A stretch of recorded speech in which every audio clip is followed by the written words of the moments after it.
السلام علیکم جی، آپ سب کو خوش آمدید کہتے ہیں. امید کرتے ہیں آپ سب خیریت سے ہوں گے. آج کا دن اسلامی تاریخ میں اور ہمارے لیے سب کے لیے بہت غم کا دن ہے، اور اس کے حوالے سے ہم بات کریں گے. مولا علی کی شہادت کا دن ہے 21 رمضان. 19 رمضان کو کوفہ کی مسجد میں فجر کے وقت ان کے اوپر حملہ کیا گیا اور ان کو ایک ایسی ضرب لگائی گئی، ایک ایسے چاقو سے ان کو ضرب لگائی گئی جو کہ زہر میں بجھا ہوا تھا، اور اس کی وجہ سے طبیب ان کا علاج کرتے رہے اور بہت کوشش کی کہ ان کو کم سے کم تکلیف ہو، لیکن وہ زہر اس قسم کا تھا کہ وہ پھیل چکا تھا ان کے جسم میں. اور 21 رمضان المبارک کو انہوں نے اس دنیا سے پردہ فرما لیا. میں ہوں آپ کے ساتھ حلیمہ ذوالفقار اور میرے ساتھ موجود ہیں ہمایوں زیب عباسی. اور جیسے کہ حلیمہ نے آپ کو بتایا کہ مولا علی کی جب بھی بات کرتے ہیں تو انصاف اور عدل کی مثال قائم ہو جاتی ہے. اس سے ثابت ہو جاتا ہے کہ انہوں نے اپنی خلافت میں بھی کیسے عدل اور انصاف جو ہے وہ قائم کیا رکھا. مولا علی جو ہے وہ حضرت محمد مصطفیٰ صلی اللہ علیہ وآلہ وسلم کے چچا بھائی بھی تھے اور داماد بھی تھے. اور یقیناً جب مولا علی کی بات آتی ہے تو پتہ نہیں میرے ذہن میں سب کے ذہن میں آتا ہوگا حسن حسین کی بات بھی آتی ہے. اور ان سے ان کی پوری جو انٹائر فیملی ہے اس کا جو رویہ تھا یا ان سے آپ صلی اللہ علیہ وآلہ وسلم سے سیکھنے کے بعد ہم جب دیکھتے ہیں تو مولا علی اور ان کی پوری انٹائر فیملی کے بارے میں آپ بہت سی چیزیں دیکھتے ہیں. مجھے ایک واقعہ جو ہے وہ مولا علی کے بہت سارے کال ہوتے ہیں جو آپ سب کو بڑے پسند ہوتے ہیں، لیکن دوستوں کے بارے میں بڑی انہوں نے باتیں کی. تو میں اکثر وہ اپنے دوستوں میں کوٹ بھی کرتا ہوں، کیونکہ ایسی باتیں کی کہ کسی انسان کا ایک شخص بھی دوست ہو نا تو اپنے آپ کو بڑا امیر سمجھے. تو اکثر یہ میں جو کرتا ہوں تو بڑی دانائی کی باتیں کیا کرتے تھے. بہت ساری ایسی باتیں، کیونکہ آپ حضرت محمد مصطفیٰ صلی اللہ علیہ وسلم کی صحبت میں رہے تو آپ کی عادات بہت ان سے ملتی تھی، بہت زیادہ میچ کرتی تھی. کہہ رہے ہیں علم کا خزانہ جو ہے وہ ان کو کہا جاتا ہے، علم کا دروازہ ان کو کہا جاتا ہے.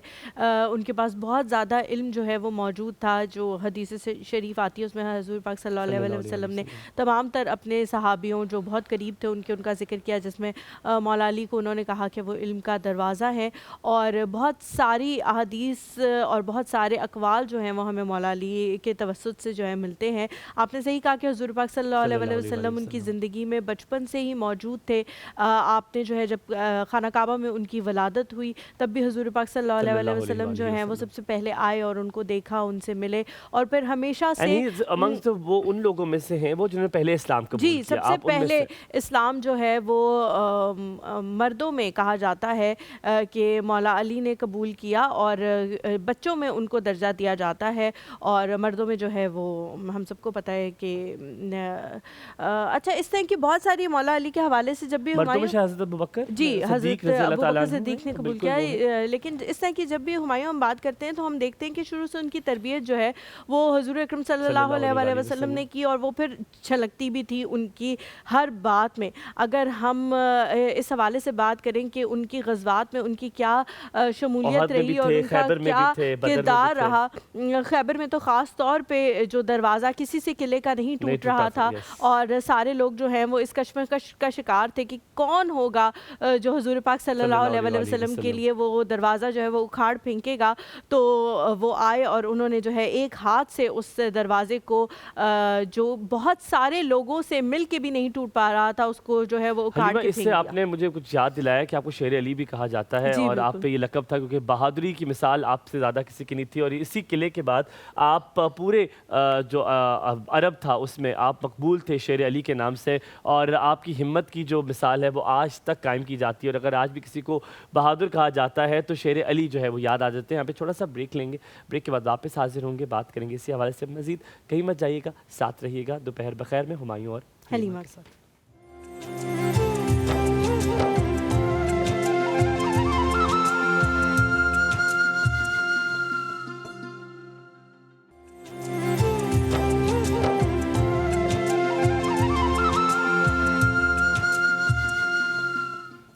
ویلکم بیک ٹو دی شو. ہم لوگ بات کر رہے ہیں مولا علی کی شہادت کے حوالے سے. ایک ایسا دن تھا آج کا دن جب مسلمان بہت ہی زیادہ غمگین تھے اور بہت مشکل کا شکار تھے، کیونکہ ظاہر ہے جب آپ دیکھتے ہیں کہ آپ کا لیڈر جو ہے وہ چلا گیا ہے اور کس بری طرح سے اس کو شہید کیا گیا ہے، تو بہت ہی زیادہ غم آپ کے دل میں ہوتا ہے. لیکن پھر حضور پاک صلی اللہ علیہ وسلم بھی جب اس دنیا سے انہوں نے پردہ کیا تو انہوں نے اپنے اپنے آخری خطبے میں یہ کہا، خطبہ حجۃ الوداع میں انہوں نے کہا کہ اب تمہارے ایمان کا جو ہے وہ اصل پتہ لگے گا کہ تمہیں ایک شخصیت سے محبت تھی یا تمہیں اپنے اللہ سے محبت تھی. تو اللہ تعالیٰ کا دین جو ہے وہ انشاءاللہ ہمیشہ قائم و دائم رہے اور ہمیشہ ہم اس پہ جو ہے وہ چلتے رہیں، اور ہم ایسے لوگ جو ہمارے مذہب میں ہمارے رول ماڈلز رہے ہیں ہم ان کے نقش قدم پہ چلتے رہیں، ان کی چیزوں کو جو وہ ہمیں بتا کر گئے ہیں، جو وہ ہمیں زندگی گزارنے کا طریقہ سکھا کر گئے ہیں، اس پہ عمل کرنے کی توفیق دے. اور یہی ان کی جو ہے وہ جیت ہوگی، جو انہوں نے ہمیں سب کچھ سکھایا وہ ہم اگر پریکٹس کرنا شروع کر دیں اپنے روزمرہ کی زندگی میں تو میرے خیال سے یہی وہ چاہتے ہوں گے اور یہی اسلام کی جو ہے وہ جیت ہوگی ہماری. جی، آپ کی ملاقات اپنی مہمان سے بھی کراتے ہیں، لیکن اس سے پہلے حلیمہ ایک بڑی اچھی چیز ہے میرے خیال ہے کہ یہ ناانصافی اگر میں یہ نہ بتاؤں کہ آپ حضرت محمد مصطفیٰ صلی اللہ علیہ وآلہ وسلم نے کہا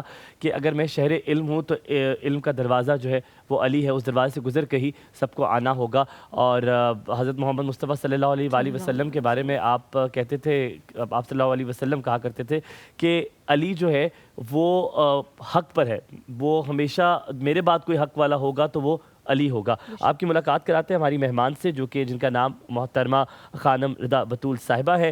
یہ اسلامک یونیورسٹیز میں اپنی ایجوکیشن مکمل کر چکی ہیں، بطور اسلامک اسکالر، نیوز اینکر، مختلف اسلامک ٹی وی چینلز میں بھی بطور پروگرام ہوسٹ اپنی خدمات سر انجام دے چکی ہیں. صرف اتنا ہی نہیں بلکہ پاکستان اور دوسرے ممالک میں بھی اپنی اسلامی تعلیمات سے نوجوان نسل کی تربیت اور خدمات میں ان کی مدد کرتی ہیں. آپ کی ملاقات کرواتے ہیں رضا بطول صاحبہ سے. السلام علیکم. السلام علیکم. وعلیکم السلام. کیسی ہیں آپ؟ کیسی ہیں؟ ایک دفعہ دوبارہ مدعو کرنے کے لیے آنے کے لیے. پلیز آئیے، بیٹھیے. بہت بہت شکریہ، خدا آپ کو سلامت رکھے، اور بہت شکریہ، بڑی عنایت کہ آج بھی آپ نے ہمیں وقت دیا. سب سے پہلا سوال حق سے ہی کرتے ہیں. جب بھی حق کی بات ہوتی ہے تو حضرت محمد مصطفیٰ صلی اللہ علیہ وآلہ وسلم نے کہا کہ میرے بعد کوئی حق کی بات کرے گا تو وہ علی کرے گا. تو آج کے دور کا حق اور اس دور کے حق میں کوئی فرق تو نہیں؟ حق تو وہی ہے جو دینا ہے ہم نے، ایک سیٹ رول ہے، کوڈ آف کنڈکٹ ہے ہمارے پاس. لیکن ہمیں لاء کو تو چھوڑیں، گورنمنٹ کو تو چھوڑیں، ہمیں تو اپنے حقوق بتا دیے گئے ہیں، ہمیں دوسروں کے بھی حقوق بتا دیے گئے. لیکن وہ جو حق تلفی ہم کرتے ہیں تو ہم آپ اللہ کو تو ناخوش کرتے ہی ہیں، حضرت محمد مصطفیٰ کو بھی ناخوش کرتے ہیں، پر حضرت علی کو بھی ناخوش کرتے ہیں. اعوذ باللہ من الشیطان الرجیم، بسم اللہ الرحمن الرحیم. آج تمام امت مسلمہ کو شہادت امیر المومنین کی جانب سے تعزیت عرض کرتی ہوں. آج کا دن جتنا مغمون ہے اور جتنا غمگین ہے، اس لحاظ سے یہ میرے اور آپ کے لیے پھر کہوں گی کہ توفیق کی بات ہے کہ آج ہم اتنی خوبصورت شخصیت پر گفتگو کر رہے ہیں کہ جس کے بارے میں محمد مصطفیٰ صلی اللہ علیہ وآلہ وسلم نے بھی ارشاد فرماتے ہوئے بڑی خوبصورت حدیث ہے کہ یا علی لحم کا لحمی و جسم کا جسمی، انا حرب لمن حاربکم و سلم لمن سالمکم و عدو لمن عاداکم، کہ یا علی تمہارا جسم میرا جسم ہے، تمہارا خون میرا خون ہے، تمہارا وجود میرا وجود ہے، اور جو بھی تم سے جنگ کرے گا حاربکم، اس نے مجھ سے جنگ کی، اور جو بھی تم سے محبت کرے گا در حقیقت اس نے مجھ سے محبت کی. اس حدیث سے پتہ چلتا ہے کہ آج کے دن کا غم وہ ہم سب سے زیادہ رسول خدا صلی اللہ علیہ وآلہ وسلم سے منسوب ہے. ہاں، ایک دوست جتنا آپ کی ذات کے قریب ہوتا ہے نا، یا جتنا آپ اس سے محبت کرتے ہیں، جتنا آپ اس سے چاہت کرتے ہیں، اگر اس کو ذرا سی بھی تکلیف ہوگی، اگر تو وہ آپ کے دل کے قریب ہے، تو آپ پتہ نہیں کتنا ٹائم غمگین رہتے ہیں جب تک اس کا غم دور نہ ہو جائے. لیکن جو آج کا دن ہے شہادت علی ابن ابی طالب کا دن، یہ غم، یہ دکھ، یہ تکلیف ذات محمد مصطفیٰ صلی اللہ علیہ وسلم سے جڑی ہے.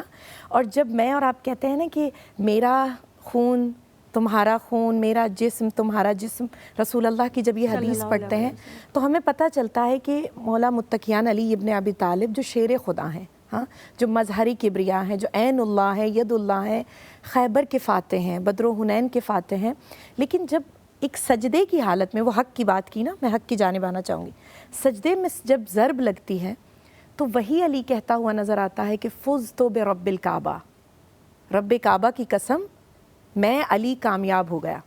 آپ نے حق کہا، تو میں پوچھنا چاہوں گی امت مسلمہ سے اور سب سے کہ مولا متقیان تو سب کی مدد کرتے تھے. جی ہاں، راتوں کو اٹھ کے علی لوگوں کے گھر میں جا کر کھانے بھی دے رہے ہیں، یتیم انہیں ایلیا کہہ کے پکارتے ہیں، یتیموں کا باپ، ایک ٹائٹل ہے مولا کائنات کا. لیکن رسول خدا صلی اللہ علیہ وآلہ وسلم کے جانشین وسیع محمد مصطفیٰ صلی اللہ علیہ وآلہ وسلم، علی مرتضیٰ، ایسا کیا تھا کہ انہوں نے نہ بدر و حنین میں کہا فزت برب الکعبہ، نہ انہوں نے اچھا یہ کیوں کہا یہ ہم پوچھیں گے لیکن بریک لیتے ہیں چھوٹا بریک لیتے ہیں اور ہم آپ سے پوچھیں گے کہ یہ کیوں کہا گیا اور جو صبر ان میں تھا شاید وہ ہمیں دین اسلام میں یقیناً آپ صلی اللہ علیہ وسلم کے بعد نظر نہیں آتا. چھوٹا سا بریک لیتے ہیں کہیں مت جائے گا, ساتھ رہیے گا حلیمہ اور ہمایوں کے ساتھ.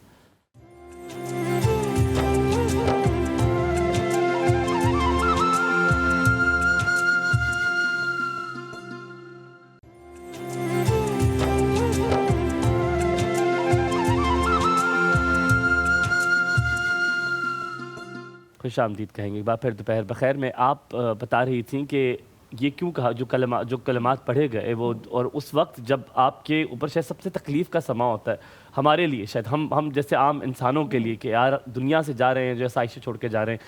آپ کچھ کہہ رہی تھی کہ وہ اس کی سگنیفیکنس کیا تھی, اس اہمیت کیا تھی؟ ابھی ہم جب بریک پہ تھے تو ہم یہی بات کر رہے تھے کہ مولا متقیان علی ابن ابی طالب نے اپنے قاتل کو خود بھری مسجد میں جگایا ہے, ہاں, اور جگا کر بتایا کہ وقت نماز ہے. کتنی بڑی بات ہے کہ ایک وجود جانتا ہے کہ آج مجھے اسی نے قتل کرنا ہے یا اسی نے ضرب لگانی ہے, اور پھر وہ وجود بڑے باروب انداز میں اس کو جگا رہا ہے, ہاں, کہ آ جاؤ تم اپنا عمل پورا کرو, کام پورا کرو. اچھا اکثر لوگ کہتے ہیں کہ مولا متقیان نے اس کو جگایا کیوں, انشاءاللہ فزت برب الکعبہ پہ بھی بات کریں گے, جگایا کیوں جب جانتے تھے. تو مولا نے اس کو جگایا اس لیے نہیں کہ میری لکھی ہے اور آ جائے گی, مولا نے اس کو مہلت دی کہ مے بی یہ نماز پڑھے, مے بی یہ مجھے محراب عبادت میں دیکھے. دیکھیں وہ ہدایت کے چراغ ہے نا, ہاں, انا و علی من نور واحد, میں اور علی ایک نور سے ہیں, محمد مصطفیٰ صلی اللہ علیہ وسلم فرما رہے ہیں. جیسے میں ہدایت کرتا ہوں ویسے علی بھی میرے بعد ہدایت کرے گا, جیسے میں تمہارے لیے رہنما ہوں ویسے علی تمہارے لیے رہنما ہے. مولا متقیان نے اس کو جگایا کہ تم اٹھو, میں بھی شاید تمہارا وہ جو سویا ہوا ضمیر ہے وہ جاگ جائے. لیکن مولا کہتے ہیں جب میں سجدے میں تھا تو جو چیز جو وجود دنیا کی رنگینیوں میں کھو جائے نا, اس سے ہدایت سلب کر لی جاتی ہے. سم بکمن امیون فہم لا یرجعون. ایسے کچھ دل ہیں, ایسے کچھ وجود ہیں جس پہ اللہ نے مہر لگا دی ہے, یہ کبھی نہیں پلٹ سکتے کیونکہ انہوں نے گناہ کچھ ایسے کیے ہوتے ہیں کہ اللہ ان کو معاف نہیں کر سکتا. ابن ملجم نے جب ضرب لگائی ہے تو مولا متقیان کے پاس ان کے دو فرزند امام حسن اور امام حسین علیہ السلام موجود ہیں. امام حسن اور امام حسین دوڑے, ہاں, اٹھے اور اپنے بابا کو سنبھالنے کی بجائے دوڑ کے کون ہے جس نے یہ ظلم کیا. ہاں, ابھی یہ کرنا تھا کہ مولا متقیان نے روکا, ہاں, اور مولا کہتے ہیں کہ اس کا قصاص تم نہیں طلب کرو گے, اس کا قصاص میں بتاؤں گا. اے حسن مجتبیٰ بھی صبر کر جاؤ. بس وہ ابا کے دامن سے باندھا اور مولا متقیان نے جو جملہ کہا فزت برب الکعبہ, اس وقت ان کے فرزند ان سے پوچھتے ہیں کہ بابا جان یہ جو آج آپ کے منہ سے یہ کلمہ ادا ہوا ہے کہ رب کعبہ کی قسم میں علی کامیاب ہو گیا, وہ علی ابن ابی طالب جو ہم نے پہلے بھی پروگرام میں بات کی کہ جو فاتح بدر و حنین ہیں, فاتح خیبر ہیں, انہوں نے فتح خیبر کے موقع پر, فتح بدر کے موقع پر, فتح احد کے موقع پر یہ جملہ نہیں کہا کہ رب کعبہ کی قسم میں کامیاب ہو گیا. کہہ سکتے تھے نا, کامیابی ملی ہے, خیبر کا در اکھاڑا ہے, ٹھیک ہے, احد میں کامیابی ملی اور کتنی جنگیں, مال غنیمت امت مسلمہ کو ملا, بالکل, لیکن علی کچھ بھی گھر نہیں رکھتے تھے. یہ جملہ سجدے میں کیوں کہا مولا متقیان نے؟ کیونکہ مولا دنیا کو بتانا چاہتے تھے کہ سب سے بڑی کامیابی یہ ہے کہ رب تمہیں اپنی بارگاہ کے لیے چن لے. ہاں, بے شک, رب تمہیں اپنی رضا کے لیے چن لے.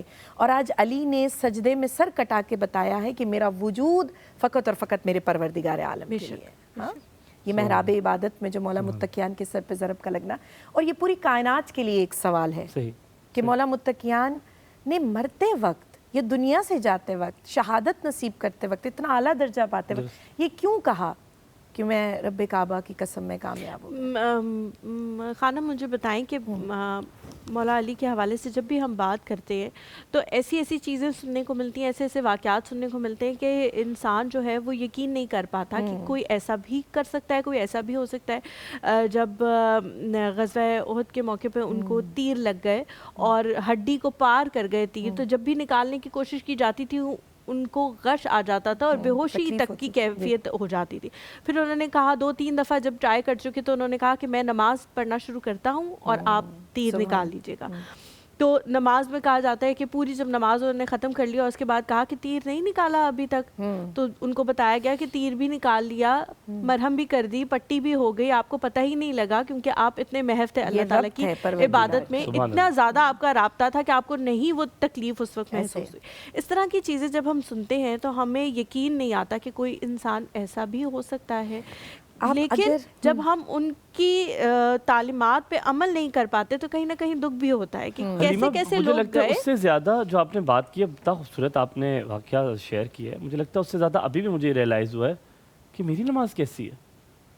مطلب مجھے باقی دنیا کا ہوش ہوتا ہے، پوری دنیا کا ہوش ہوتا ہے سوائے اس کے کہ میں رب کے سامنے۔ اس کے لیے بھی مولا علی سے ہی ریلیٹڈ ایک واقعہ ہے کہ ہاں حضور پاک صلی اللہ علیہ وسلم نے کہا کہ لوگوں کو خیالات آتے ہیں نماز کے بیچ میں، تو مولا علی نے فرمایا کہ میرا اللہ تعالیٰ کے ساتھ ایسا رابطہ ہے کہ مجھے کوئی خیال نہیں آتا۔ تو حضور پاک صلی اللہ علیہ وسلم نے کہا کہ اگر تم نے بغیر خیال کے نماز پڑھ لی علی تو میں تمہیں اپنی چادر دوں گا۔ تو مولا علی نے نماز باندھی، پڑھنا شروع کر دی۔ بالکل جب وہ آخر میں پہنچے تو ان کے دماغ میں خیال آیا کہ اب میں نے پڑھ لی نماز، اب مجھے چادر ملے گی۔ لیکن جب سلام پھیرا تو وہ مسکرائے اور انہوں نے کہا کہ حضور پاک صلی اللہ علیہ وسلم میرے اینڈ میں نا مجھے یہ خیال آ گیا کہ آپ کی چادر ملے گی۔ تو حضور پاک صلی اللہ علیہ وسلم نے فرمایا کہ علی اگر آج تم بغیر کسی خیال کے نماز پڑھ لیتے تو قیامت تک کسی کی نماز قبول ہی نہ ہوتی۔ ان کے سٹینڈرڈ اتنا ہائی ہو جاتا کہ اللہ تعالیٰ جو ہے وہ کسی کی نماز قبول نہ کرتا۔ لیکن میں واپس اس سوال کی طرف آؤں گی، جب ہم دیکھتے ہیں کہ ہم ان کی تعلیمات کے اوپر عمل نہیں کر پا رہے اور ایک ایسا انسان جو ہمارے بیچ سے چلا گیا، بہت دکھ مجھے ہوتا ہے۔ آپ کیا سمجھتی ہیں کس طرح سے ہم ان کی تعلیمات پہ عمل کر سکتے ہیں؟ سوال بہت خوبصورت ہے۔ تعلیمات پہ عمل انسان تب کرتا ہے جب ہم انہیں آئیڈیلائز کریں کہ یہ شخصیت میرے لیے آئیڈیل ہے۔ افسوس کا مقام یہ ہے کہ آج کل ہمارا معاشرہ آئیڈیلائز دنیا کی چیزوں کو کرتا ہے۔ یہ میڈیا، یہ سوشل میڈیا، اس کے سٹارز، فلم سٹارز، ڈراماز کے جتنے بھی لوگ ہیں، ان کو ہم آئیڈیلائز کرتے ہیں۔ ڈریس پہننا ہے تو ویسا پہننا ہے کہ جو برانڈڈ ہو، جیسے فلاں بندی نے پہنا تھا۔ تو میں اور آپ رہنما کس کو چن رہے ہیں نا؟ ہاں، تو اتنا خوبصورت شاعر یہاں پہ جملہ کہتا ہے کہ علی کے ذکر سے جنت وصول ہوتی ہے، بغیر اس کے دعا کب قبول ہوتی ہے، بھٹک رہے ہو کہاں عاقبت گیری کے لیے، علی کا نام ہی کافی ہے رہبری کے لیے۔ کیا بات ہے کہ اگر ہم ذات علی ابن ابی طالب کو پہچانے نا تو ہم دنیا کے جو بھٹکتے ہوئے ٹریک ہے، مطلب ایک ٹریک پہ گیا تو آگے سے کچھ نہیں ملا، دوسرے ٹریک پہ ملا تو مایوسی ملی، تیسرے ٹریک پہ چلنے کی کوشش کی، نہیں یہاں سے تو اس دفعہ مجھے کچھ نہ کچھ اچھا ملے گا، پھر مایوسی ملی، یہ بار بار ٹھکرانا۔ مولا متقیان کہتے ہیں میں نے اپنے ارادوں کے ٹوٹنے سے اپنے رب کو پہچانا۔ ایک ہم چھوٹا سا بریک لیتے ہیں، بریک کے بعد واپس حاضر ہوں گے، کہیں مت جائے گا ہمارے ساتھ۔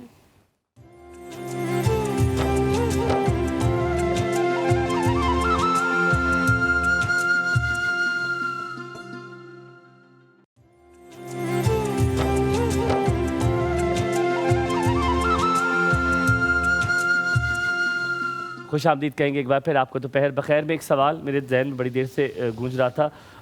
حضرت علی ابن ابی طالب کا فرمان ہے کہ اگر یہ جو دنیا ہے یہ قبر کا آپ کا صرف امتحان ہے، جب قبر کی تیاری کرنی ہے آپ اس دنیا میں، مفہوم بیان کر رہا ہوں کہ انہوں نے کہا کہ قبر کی تیاری کرنی ہے اور یہ صرف آپ کے لیے ایک ٹیسٹ ہے اور کچھ بھی نہیں۔ لیکن اگر آج کل کے نوجوان کو نہیں بلکہ ہم سب کو لے تو ہم آج کل کی آسائشوں میں اس طرح مگن ہیں کہ ہمیں دنیاوی چیزیں اتنا اٹریکٹ کرتی ہیں کہ ہم آخرت بھول چکے ہیں۔ لیکن ظاہری بات ہے اللہ تعالیٰ نے دنیا ہمارے لیے بنائی ہے، ایک وہ بھی سٹانس آتا ہے کہ اللہ تعالیٰ کی نعمتیں ہیں وہ بھی استعمال کرنی ہے۔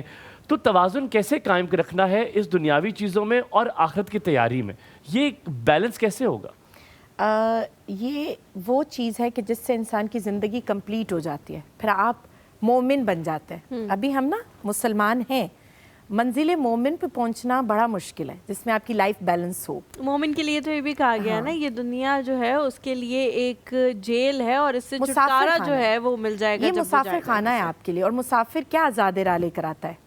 آپ کسی جگہ پر ٹریول کر رہے ہیں تو آپ وہاں پہ چند روز کے لیے اگر آپ کو کہا جائے اسٹے ہے تو آپ چند کپڑے لے کر جائیں گے، چند لباس لے کر، کیونکہ آپ کو پتہ ہے یہ میری جگہ نہیں ہے، ضرورت کی چیزیں صرف، اور وہاں کے لوگوں سے آپ دل بھی نہیں اتنا لگائیں گے۔ میں مسافر ہوں، مجھے آج کے بعد یہاں کہیں نہیں آنا، میں نے گزر جانا ہے، اس سے اگلی کنٹری، پھر اگلی کنٹری، پتہ نہیں میں نے پلٹنا ہے یا نہیں، ایسے لائف گزارتے ہیں نا۔ بیلنس تب برقرار ہوتا ہے جب آل محمد کے، محمد مصطفیٰ صلی اللہ علیہ وسلم کے خدارہ فرامین کو، یہ کوئی دقیانوسی دین نہیں ہے جب ہم کہتے ہیں نا کہ ان کی سیرت پر عمل کریں تو واقعاً کریں. یہ صرف میں اور آپ کہتے ہیں نا کہ ہم تو امت محمدی ہیں, لیکن میرا کیا کردار علوی ہے؟ ابھی ہم لوگ سادات اور غیر سادات کی بھی بات کر رہے تھے پروگرام سے پہلے. سید ہونا کوئی معیار نہیں ہے, کوئی کمال نہیں ہے, کوئی فضیلت نہیں ہے. تقوی فضیلت ہے نا. رسول خدا صلی اللہ علیہ وآلہ وسلم نے کیا کہا تھا عرب کے لوگوں میں؟ عرب اتنے تعصب پسند قوم تھی, جب انہوں نے کہا کہ ہم عربی ہیں, یہ اجمی ہیں, تو رسول خدا نے خطبہ دیا اور کہا کسی بھی عرب کو, کسی بھی اجمی پر, اور کسی اجمی کو کسی عربی پہ کوئی فضیلت نہیں سوائے تقوی. تقوی کیا ہے؟ پرہیزگاری, خوف خدا. لائف بیلنس کیسے ہو سکتی ہے؟ جب آپ کے دل میں رب کا خوف ہو.